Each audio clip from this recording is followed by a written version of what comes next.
उसमें हमने अपनी बात रखी, जिसकी शुरुआत पहले हमारे नेता प्रतिपक्ष आदरणीय श्री मुकेश अग्निहोत्री जी ने कांग्रेस पार्टी की ओर से करी, और उस बात को हमने सेकंड किया और प्रदेश की जो वास्तविक परिस्थिति है उसको सदन के अंदर रखने का प्रयास किया, और केवल यही कहा कि हम जो है वो स्पष्टवादिता में विश्वास रखते हैं, इन कॉलिंग अ स्पेड, और जिस तरीके से माननीय राज्यपाल जी के अभिभाषण में जो तथ्य सरकार द्वारा पेश किए गए या जो बातें उनके द्वारा की गई वो धरातल की वास्तविक परिस्थितियों से कोसों दूर है, जिसका परिणाम इस सरकार को अभी हाल ही में जो चुनाव हुए हैं उसमें मिल भी गया है, जहां पे मुख्यमंत्री जी अपनी संसदीय सीट जो है वो नहीं बचा सके। और जिस तरीके से ये सरकार कार्य कर रही है, जिस तरीके से घोषणाओं पे घोषणाएं हो रही है, जिस तरीके से हर दिन कैबिनेट मीटिंग में आए दिन किसी ना किसी तबके को, किसी ना किसी संगठन को, किसी ना किसी एसोसिएशन को लुभाने की कोशिश करी जा रही है, मैं समझता हूं कि ये सरकार सस्ती लोकप्रियता हासिल करने का प्रयास कर रही है। मगर जैसा मैंने सदन के अंदर भी कहा कि ये एक बहुत चिंता का विषय है कि हिमाचल प्रदेश आज ऋण के अंदर जो है वो दबते जा रहा है, और ये फैक्ट है कि जो 65,000 करोड़ का आज प्रदेश के ऊपर ऋण है, उसमें से करीबन 22,000 करोड़ से 25,000 करोड़ का ऋण वर्तमान सरकार ने पिछले 3-4 साल के अंदर लिया है। रिसोर्स मोबिलाइजेशन की कोई बात नहीं हो रही है। आज के इस अभिभाषण में भी कोई भी बात नहीं कही गई कि किस तरीके से सरकार ने पिछले 1 साल में आमदनी बढ़ाने के लिए क्या कार्य प्रदेश ने किए हैं। आज भाजपा के विधायक गुणगान कर रहे हैं कि हमने ये मुफ्त दे दिया, हमने वो मुफ्त दे दिया, हम बिजली मुफ्त करने जा रहे हैं, हमने जो है वो अनएम्प्लॉयमेंट भत्ता दे दिया। तो हम ये कह रहे हैं कि केवल मुफ्तखोरी प्रदेश के अंदर नहीं होनी चाहिए, केवल फ्रीबीज बांटकर सस्ती लोकप्रियता प्राप्त करना ये एक long term solution Himachal Pradesh का नहीं है। हमको प्रदेश के लोगों के स्वाभिमान का ख्याल रखना है, प्रदेश के युवाओं के स्वाभिमान का ख्याल रखना है। प्रदेश का युवा पढ़ा लिखा है, प्रदेश का युवा रिस्पेक्टेबल फैमिली से आते हैं, प्रदेश का युवा हर वो परिस्थिति राष्ट्रीय स्तर की, अंतर्राष्ट्रीय स्तर की और प्रदेश स्तर की से बड़े अच्छे तरीके से वाकिफ है। वो चाहते हैं कि हमको जो है एम्प्लॉयमेंट मिले, वो चाहते हैं हमको सेल्फ एम्प्लॉयमेंट के एवेन्यूज प्रदेश के अंदर क्रिएट हो। आज अभी के इस अभिभाषण में लिखा हुआ था गवर्नर साहब के कि 28,000 करोड़ की अभी इन्वेस्टमेंट जो है अभी 27 दिसंबर को जब मोदी जी हिमाचल में आए उस समय जो है ground breaking second ground breaking हुआ, और उसके बाद ये इन्वेस्टमेंट आई। कहाँ पे ये इन्वेस्टमेंट आई, कितनी इंडस्ट्रीज हिमाचल प्रदेश को मिली, कितना रोजगार उसमें हिमाचल प्रदेश के युवाओं को मिला, वो सारे आंकड़े अगर दम है इस सरकार में तो आंकड़े विधानसभा के अंदर रखें, मगर उसके बारे में कोई चर्चा नहीं हो रही है। कितने युवाओं को रोजगार दिया जा रहा है, कितने युवाओं को उसमें लाभ मिल रहा है, कितने हिमाचल के इंडस्ट्रियलिस्ट को उसमें लाभ मिल रहा है, उसके बारे में कोई चर्चा नहीं हो रही। आज ही मुझे एक प्रस्ताव जो है वो आपके जो हिमाचल के हाइड्रो प्रोजेक्ट्स के ओनर्स हैं, जो 5 मेगावाट से कम के प्रोजेक्ट्स के ओनर्स हैं, वो मुझसे मिले, और मुझे लगता है कि और विधायकों से भी मिले होंगे। उन्होंने बात कही कि किस तरीके से उनकी एनपीए के कगार पे आ गए हैं। उन्होंने जो है लोन लिया हुआ है हिमाचल प्रदेश कोऑपरेटिव बैंक से, और उनको जो समर्थन सरकार की ओर से मिलना चाहिए था वो नहीं मिल रहा है। आप बाहर के उद्योगपतियों को तो मदद कर रहे हैं, मगर जो हिमाचल प्रदेश के छोटे उद्योगपति है, जो बड़ी मुश्किल से जाके जिन्होंने छोटे छोटे कारखाने, छोटे छोटे हाइड्रो प्रोजेक्ट जो है 1 मेगावाट का या 2 मेगावाट का या 3 मेगावाट के लगाए हैं, वो आज एनपीए की स्थिति पर पहुंच चुके हैं। उनके लिए कोई फाइनेंशियल हेल्प जो है वो सरकार की ओर से नहीं हुई है, कोई मॉरिटोरियम जो है वो कोऑपरेटिव बैंक की ओर से, हिमाचल प्रदेश कोऑपरेटिव बैंक की ओर से नहीं हो रहा है। वैसे और भी बहुत से इंस्टेंसेस प्रदेश के अंदर है।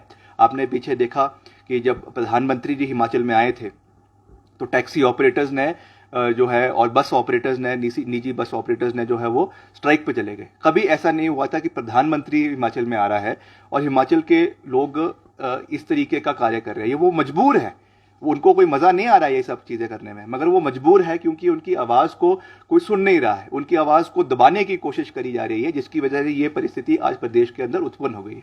और अंत में सबसे दुर्भाग्यपूर्ण बात है कि जो लोग आज यहाँ पे प्रदर्शन कर रहे हैं विधानसभा के बाहर, चाहे वो आंगनवाड़ी है, चाहे वो करना मूल है, चाहे वो ओपीएस है, चाहे वो जो भी है एबीसी, वो विपरीत परिस्थितियों में यहाँ पर आके प्रदर्शन कर रहे हैं, उनको कोई मजा नहीं आ रहा है यहाँ पे।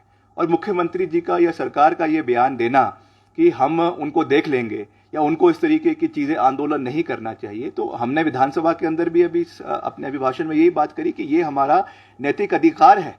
रेवोल्यूशंस आंदोलन जो है वो डेमोक्रेटिक पार्ट का सेटअप है, और हमने उनको इतिहास दिलाने का इतिहास याद दिलवाया कि कांग्रेस पार्टी की वजह से, जन आंदोलन की वजह से हमको आजादी मिली है, किसानों की जन आंदोलन की वजह से कानून वापस लिए गए। और वैसे ही अंतर्राष्ट्रीय स्तर पे भी, चाहे वो रशियन रेवोल्यूशन हुआ, चाहे वो फ्रेंच रेवोल्यूशन हुआ, ये सब चीजें इतिहास में के किताबों में जो है वो बनी हुई है। और इन चीजों को बीजेपी इन चीजों को जो है वो नजरअंदाज नहीं कर सकती है, और उल्टा हमको ज्ञान देने लग गए मुख्यमंत्री जी विधानसभा के अंदर। तो ये बात मैं समझता हूं कि ठीक नहीं है। हमको अपनी बात रखने का पूरा अधिकार है और हमने अपनी बात रखी है।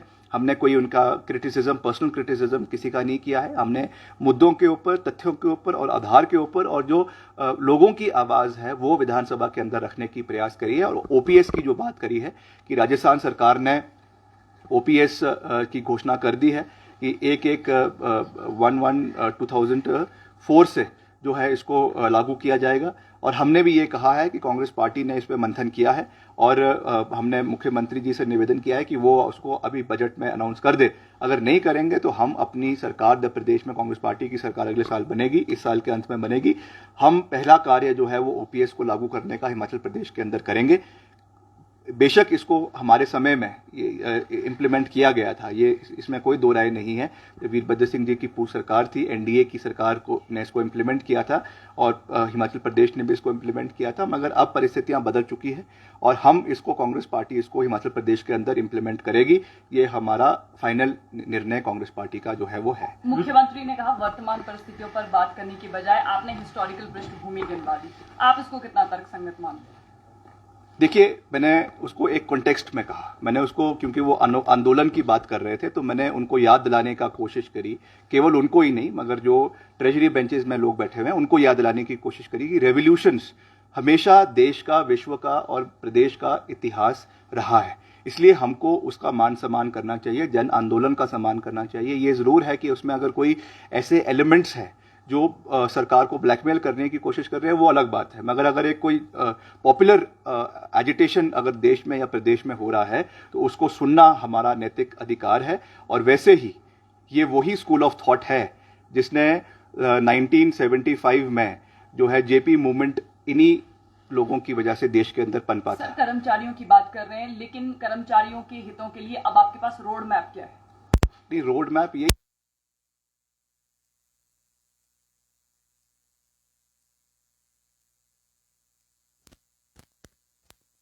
डिटेल में पढ़ेंगे और केवल घोषणाओं के लिए घोषणा नहीं करेंगे। हम इसको हमारा थिंक टैंक है कांग्रेस पार्टी का, वो इस पे मंथन करेगा और हमारे जो फाइनेंशियल वायबिलिटी हिमाचल प्रदेश की है उसको भी ध्यान में रखने की आवश्यकता है। ऐसा ना हो कि हम घोषणाओं पे घोषणाएं करते रहें और हमारी पास उसके लिए, उसको पूरा करने के लिए रिसोर्सेज ना हो। इसलिए that also has to be taken into consideration, and whatever can be done in the larger interest of the people of the state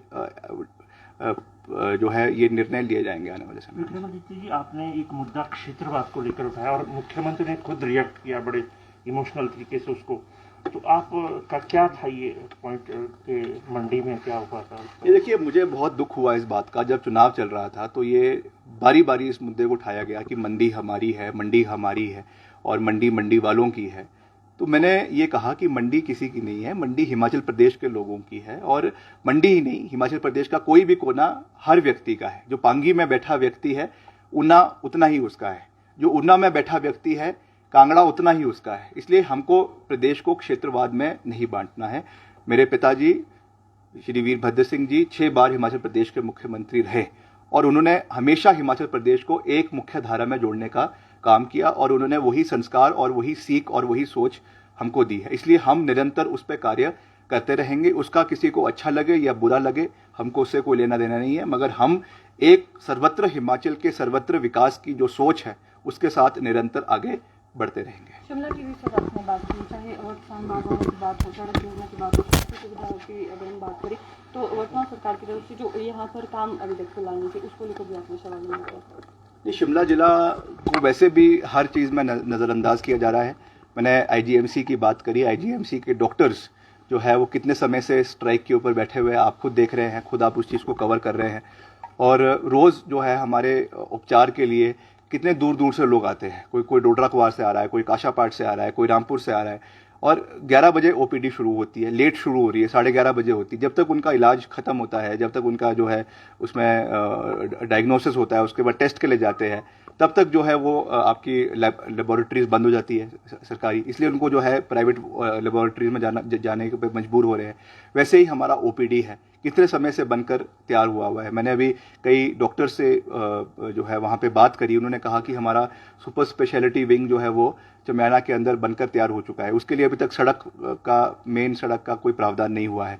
उसमें जो अलग अलग सुपर स्पेशलिटी वार्ड्स बनने हैं, चाहे गैस्ट्रो एंटरोलॉजी का बनना है आपके, और उसमें अलग अलग चीज़ें हैं जो मैंने अभी विधानसभा के अंदर कही है, तो उनके लिए अलग अलग जो है वो सुपर स्पेशलिटी विंग्स बनने हैं। उस पर भी अभी तक कोई कार्य सरकार ने जो है वो किया नहीं है। तो because AIIMS IGMC is a premier medical institute of Himachal Pradesh, इसको एक रेफरल हॉस्पिटल बनकर नहीं रहना है।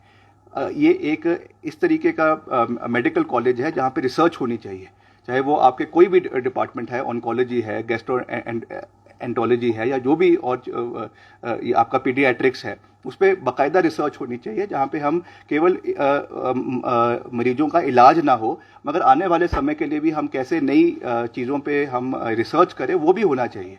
That is why it is a medical college. मगर इसको एक रेफरल हॉस्पिटल बनाने के तक सीमित रह गया है। किसी को दांत की दर्द होती है, किसी को नक्सीर हो जाती है, या किसी को छोटी सी पेट दर्द हो जाती है, तो वो व्यक्ति भी जो है वो आईजीएमसी भागने पर मजबूर हो रहा है। ये बात मैंने इसलिए करी क्योंकि शिमला जिला में एक और हॉस्पिटल होना चाहिए, खास करके ठियोग के अंदर, क्योंकि ठियोग एक सेंट्रल एरिया है जो पूरे शिमला जिला के अपर एरियाज को केटर कर सकता है। वहाँ पे अगर एक अच्छा जोनल हॉस्पिटल बनेगा तो जो बोझ आपका आईजीएमसी के ऊपर पड़ रहा है वो कम होगा, और आईजीएमसी फिर जो है रिसर्च वर्क पे ज़्यादा काम करेगी, जो इसका असली पर्पस उसका मेडिकल कॉलेज का है।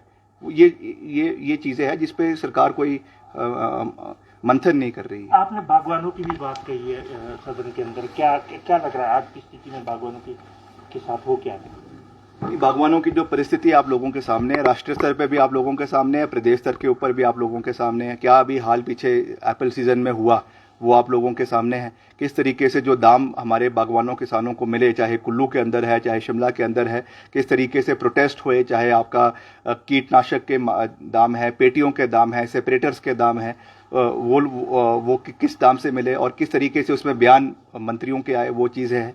तो ये सब चीज़ें हैं। ऊपर से जो आपके प्रोजेक्ट्स लाए गए हैं, चाहे शिवा का प्रोजेक्ट है, चाहे आपका हॉर्टिकल्चर मिशन का प्रोजेक्ट है, किस तरीके से उसकी बंदरबांट की जा रही है, मंत्री जी अपने इलाके में सारा पैसा लेके जा रहे हैं। तो ये सब चीज़ें हैं जो सरकार को समझनी चाहिए और इस पर संवेदनशील तरीके से कार्य करना चाहिए और बराबर पूरे प्रदेश में जो है वो विकास होना चाहिए। विक्रमादित्य जी, मुख्यमंत्री जयराम ठाकुर ने कहा कि कोविड के समय में उन्होंने बेहतरीन स्वास्थ्य सुविधाएं दी, लेकिन आपने कहा कि ये तब जागे जब चिड़िया चुग गई। मैं सर जानना चाहेंगी क्या है कि 3,000 से इन्होंने कहा कि 17,000। नहीं, ये जरूर कहा। मैं मुख्यमंत्री जी को और सरकार को बधाई भी दूंगा कि ऑक्सीजन कॉन्सेंट्रेटर्स की लेवल्स प्रदेश के अंदर बढ़े, इसमें कोई दो राय नहीं है। आपका वेंटिलेटर्स प्रदेश के अंदर बढ़े, इसमें कोई दो राय नहीं है। मगर ये बहुत लेट हुआ। जिस परिस्थिति में ये होना चाहिए था, सेकेंड वेव के में ये हो जाना चाहिए था, जो नहीं हुआ, उसके बहुत लेट ये हुआ। और दूसरी बात, जो पीएम केयर्स में जितने वेंटिलेटर आए उसमें से आधे से ज़्यादा तो खराब थे। उसमें जो इनटेक ऑक्सीजन की थी, और ये बात मैं नहीं कह रहा हूँ, डॉक्टरों से हमने बात करी और अनफॉर्चुनेटली मेरे खुद के पिताजी जो है वो वेंटिलेटर के ऊपर थे, तो मुझे वहाँ पे जो बातें डॉक्टर्स के साथ हुई है वो उसके बारे में पता है। और उन्होंने कहा कि इसमें से आधे से ज़्यादा जो वेंटिलेटर्स जो चाइनीज़ मेड है उसमें डबल ट्रिपल ऑक्सीजन लगती है, तब जाके वो ऑक्सीजन फ्लो जो जितना रिक्विजिट होता है वो सप्लाई देता है। तो ये सब चीज़ें निकल कर आई हैं। तो इन चीज़ों पे उनको ध्यान देना चाहिए था। उन्होंने अच्छा काम किया है, मैं ये नहीं करूँगा कि कुछ नहीं किया है, मगर बहुत लेट हुआ और 3000 लोगों की मृत्यु के बाद जो है वो सरकार की की नींद जागी है और it is too little and too late.